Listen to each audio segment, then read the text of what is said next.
First of all, I want to welcome everybody here. I'm really floored that all of you come out to this conference here. It's about safety. I listened to what the state trooper had to say, and I can back up everything that she said. I've been practicing law for 45 years. Probably none of you have ever seen one of my commercials. Yes, there is money for you.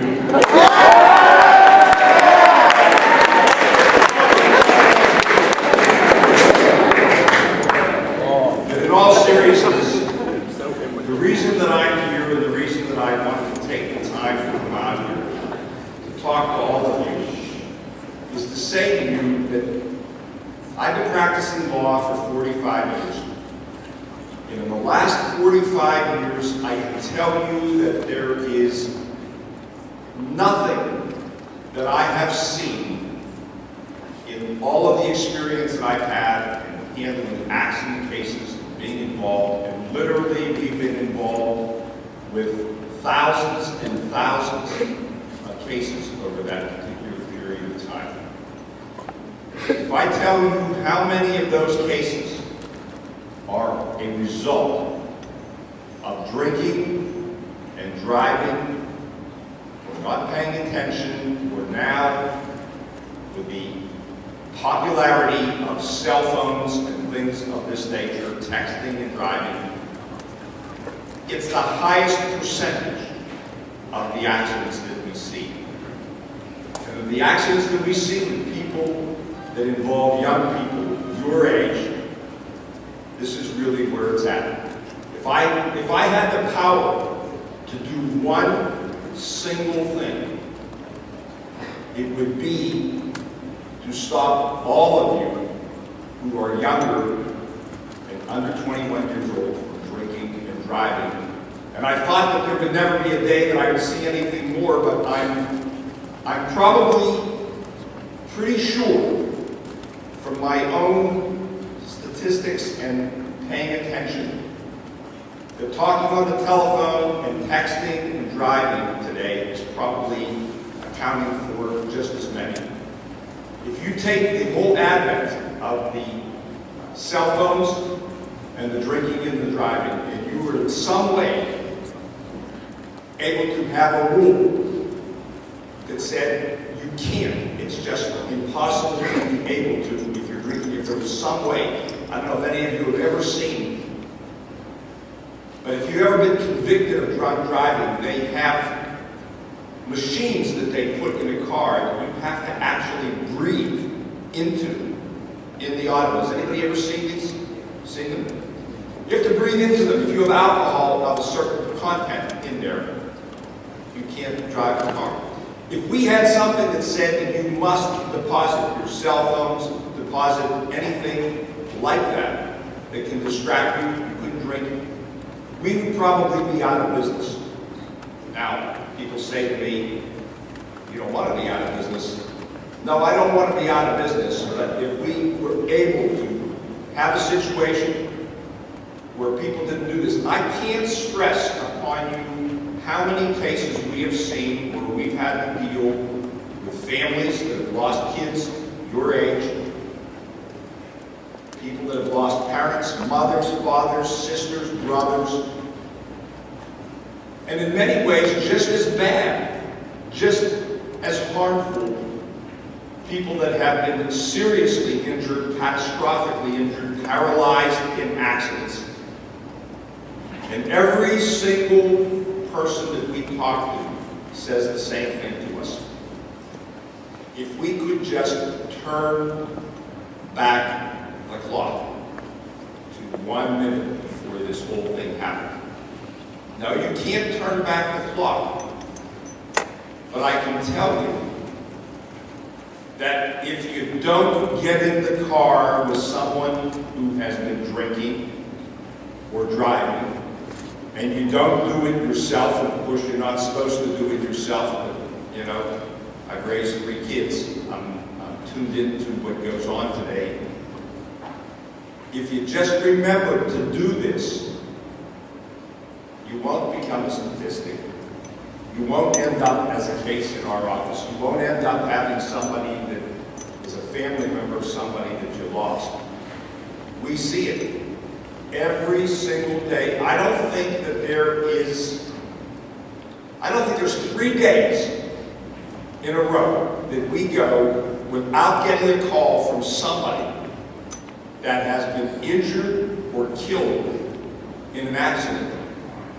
And if you get the accident reports and you look at the information, you'll see that if you're getting the right information, most of them involve either drinking today or not paying attention or texting or doing something of this nature.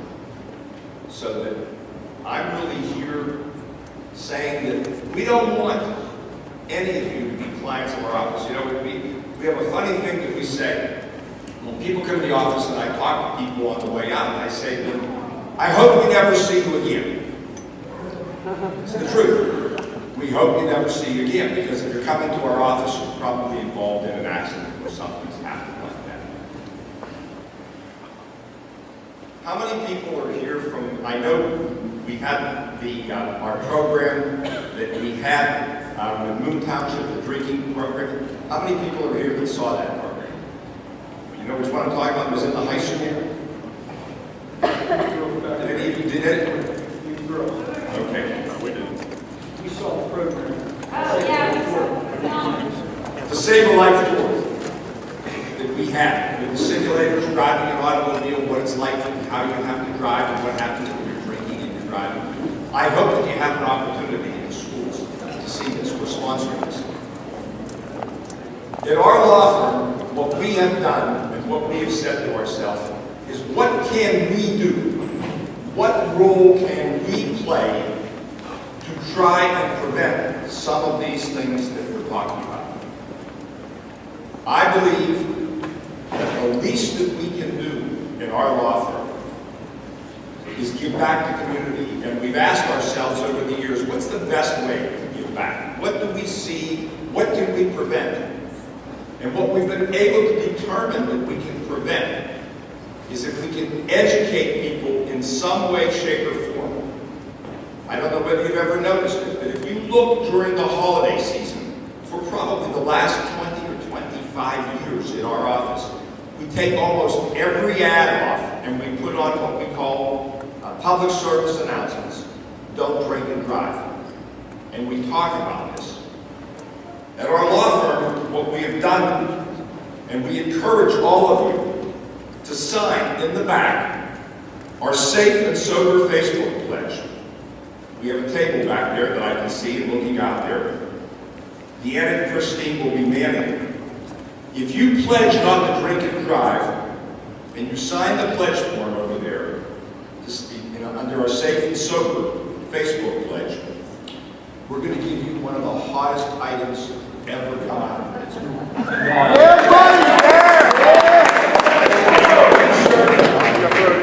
You've got to really mean it.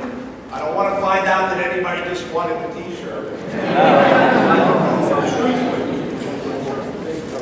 The Steelers would love to hear it. This is a lot. We have these T-shirts in the back. We encourage you to sign the Safe and Sober pledge and get a T-shirt. For graduating high school seniors, we have the 7th annual Edgar Snyder Associates Awards to Be Heard Scholarship Contest. It's officially been kicked off now. We've been doing this now probably for the last 5 or 6 years. What we do is we ask you to create a program that will discourage your peers from underage drinking, drunk driving, or texting. You can submit videos, essays, PowerPoint presentations, and other imaginative proposals to prevent teens from drinking. We have seen in our office, I've looked at every one of these. You have amazing capacity as young people to be able to do these things and to be able to put the program, and we've seen something absolutely fantastic. What do we do? Last year we had between 700 and 800 students submit. We give away scholarships. The grand prize is a $5,000 scholarship 3 second-place scholarships of $2,500, and 3 runner-up scholarships of $1,000. If you want to find out more information about this, we encourage you, the people in this audience that are creative, that can do these things, it's really phenomenal. Last year, as I said, we sponsored the Save a Life Tour in 5 high schools, including North Allegheny Intermediate, Moon, other high schools, I'm not sure which ones they were. We'd love to get feedback from people. I know with Children's Hospital, what we did, we've done a lot of with them over the years to discourage drinking and driving. We had road radio, which we co-sponsored with them. We brought out to some of the schools, the middle schools. We're trying to do what we can in our law firm so that you don't become a statistic or you don't cause someone to become a statistic. And as I said, if there was one thing that we could do, and you know, I always worry when I'm driving out there, this is one of those situations. We're all part of the risk if we get in the car and we don't pay attention and we don't do what we have to do or we're drinking. And any one of us can become a statistic. And I've seen some of the grotesque photographs and pictures, and I don't think that if you ever see what people look like and what cars look like and what things look like after they've been through this, you probably wouldn't do it. But what happens is we all think that we're invincible, and we all think that it's something that can not happen to us. But every day it happens, every day you read about it, and you hope that it doesn't happen to you. So I would encourage all of you to take advantage of some of the opportunities that we're providing from our law firm. We think that it's very important. I think that your being here today is extremely impressive. You've taken the time to come here, that you listen, and you think, you know, we say, if you save one life, you know, you save the world. You all have the capacity to do this. You know, it's so interesting to me. I've been a runner for about 35 years. And when you're a runner, when you run on the sidewalks and the streets in the city of Pittsburgh, you're tuned in to what people are doing because you're always watching as you cross the streets and you're doing things of this nature. And I'm always watching, and I do informal statistics in my own brain as to how many people I see holding their cell phones or texting on their cell phones or talking or not paying close attention. And I know that if we went around and we had a meter, we'd look up everybody, probably a lot of you in here would be guilty of the same thing. I have to admit it, when I wasn't sure where to go, I picked up something in my car. I said, that'd be nice to get in an accident. I'm looking at directions here that I'm going to speak about this, so I immediately put it down. It's human nature. It's a tendency we have. I encourage all of you to think about it and think about the consequence. And thank you so much for being here. We hope that you'll go back and take a look at some of the things we have. And we hope that we'll never have you be a statistic. So,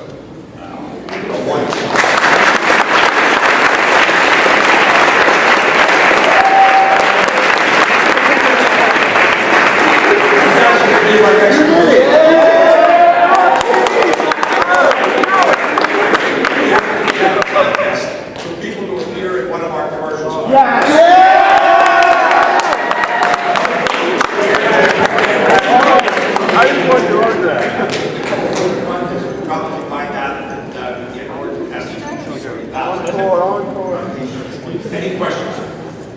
Sure. How long am I going to be here? You mean on Earth? I got to go back to work at what?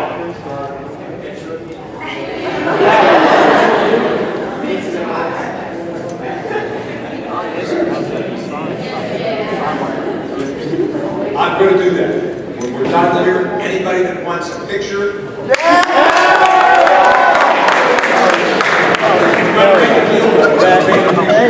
Hey,